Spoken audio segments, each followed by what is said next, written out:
James, we heard from Prime Minister Anthony Albanese before. He gave Keir Starmer an early congratulations, but we've been talking about the differences here between Labor in Australia and also Labor in the UK. The big difference that we're seeing between the two parties would be on nuclear energy. Sir Keir Starmer saying nuclear would be a critical part of his energy plan, but Australian Labor are fiercely opposed to it.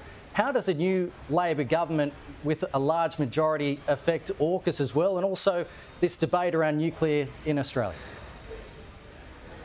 What do you see with the British Labor Party is that they actually are a pro-nuclear party, and Sir Keir and most of his shadow cabinet, now to be cabinet, are actually pretty pro-Australian. So that's a good thing. And I think you'll see them being pro-AUKUS. But it does show the difference that here in Australia, we've got a Labor Party who are happy to have nuclear-powered submarines and a nuclear reactor in Sydney, but don't want to have clean, reliable, net zero emissions nuclear energy for Australians. So there is a difference there, and I'd encourage the Australian Labor Party to look to their British cousins and see how nuclear energy, along with renewables like wind, is powering the British economy, and we need the same in Australia.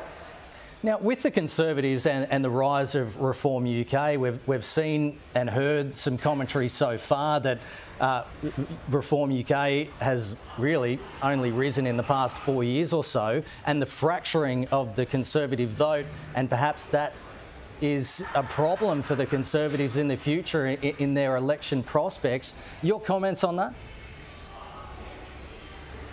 Agree totally. And the thing about Nigel Farage, he is one of the most effective politicians of his generation, but he is a populist. And what he wants to do is he wants to destroy the British Conservative Party, and he wants his movement to become the main centre-right, actually more right-wing movement in the UK. I'm a proud supporter of the British Conservative Party, and the British Tories over 200 years have won many elections and they've lost many elections. They've been wiped out many times. But their core principles, if they return to them, are those which built the UK and which the mob are very happy to vote for. So if the British Tories return to looking after the economy, fixing up the borders and things like that, they will be around for another 200 years. We shouldn't forget that Nigel Farage had UKIP, which was a one-issue party. Then he went to another mob, and now he's with Reform. They are a one-issue party, and if you look at British history, if you look at what happened in the early 80s with the SDLP and that merger there, they were the great big threat to the Labor Party. They caused them pain for a bit, but eventually they sort of moved on as such. I think you'll see the same with the Reform movement.